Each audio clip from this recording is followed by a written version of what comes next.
Hello guys, আসসালামু আলাইকুম। চলুন কম খরচে কিভাবে গরুর মাংস রান্না করা যায় সেই রেসিপিটাই দেখে নিই এবং কি হাতে মেখে।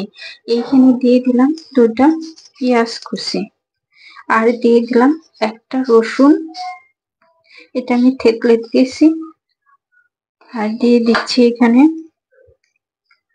হলুদ, মরিচ, জিরা আর ধনিয়া গুঁড়া 1 টেবিল চামচ পরিমাণ করে। আর দিয়ে দিচ্ছি স্বাদ অনুযায়ী লবণ। এখানে দিয়ে দিব আদার পেস্ট, এখানে 1 টেবিল চামচ পরিমাণে দিয়ে দেব আদার পেস্ট। আর রান্নার রেগুলার তেল সয়াবিন তেল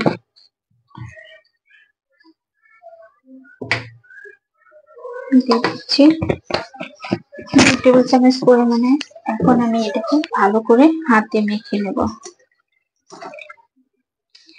হাতে খুব সুন্দর করে এটাকে আমি মেখে নিয়েছি। এখানে প্রায় আমি হাফ কেজি মাংস নিয়েছি। আগে কিন্তু মা চাচিদের হাতে মা চাচিরা হাতে মেখে এই মাংসগুলো রান্না করতো দেখতাম। তো আমি সেই রেসিপিটাই ফলো করছি এবং হাতটা ধুয়ে জাস্ট হাফ কাপের মতো পানি দিয়ে দিলাম।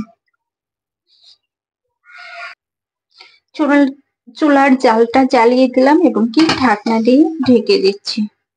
অপেক্ষা করুন ফাইনাল লুক দেখার জন্য। এবারে একটু ঢাকনাটা তুলে নিন।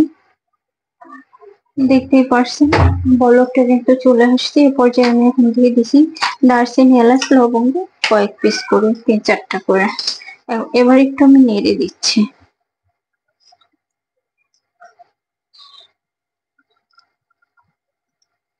মিডিয়াম টু হাই হিটে রান্না হচ্ছে। এবার আমি আবারও ঢেকে দিব 5-6 মিনিটের জন্য।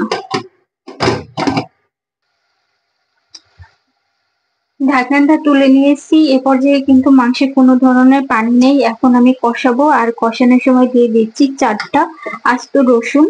আর এটা খেতে কিন্তু খুবই ভালো লাগে। আপনারা কি কে এরকম রসুন দিয়ে খান সেটা অবশ্যই কমেন্ট করে জানাবেন।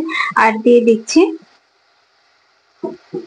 4টা আলু দিয়ে এখন আমি ভালোভাবে এভাবে কষিয়ে নেব নেড়েচেড়ে। এই তো কিছুটা সময় নিয়ে এটাকে আমি কষিয়ে নিচ্ছি।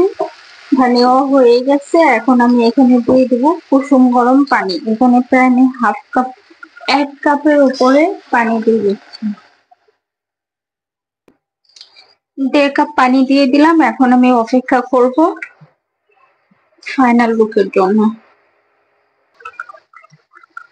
মাংসের একদমই ঝোল শুকিয়ে আসছে। এখানে একটা এখন গোপন টিপসটা দেখানো হবে, সেটা হলো মায়ের হাতের গোপন টিপস।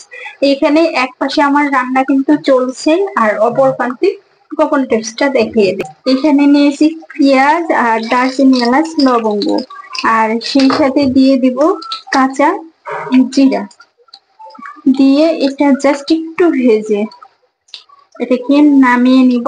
নিয়ে শিলপাটায় এটাকে পিষে নেব।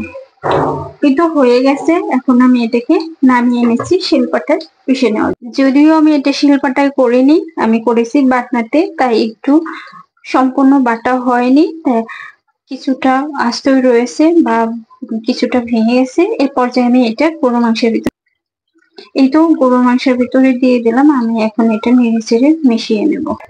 এই হলো আমার গরু মাংসের ফাইনাল লুক। কতটা লোভনীয় হয়েছে সেটা তো দেখতেই পারছেন। আজকের ভিডিও এখানে শেষ করে দিচ্ছি। আল্লাহ হাফেজ, আসসালামু আলাইকুম।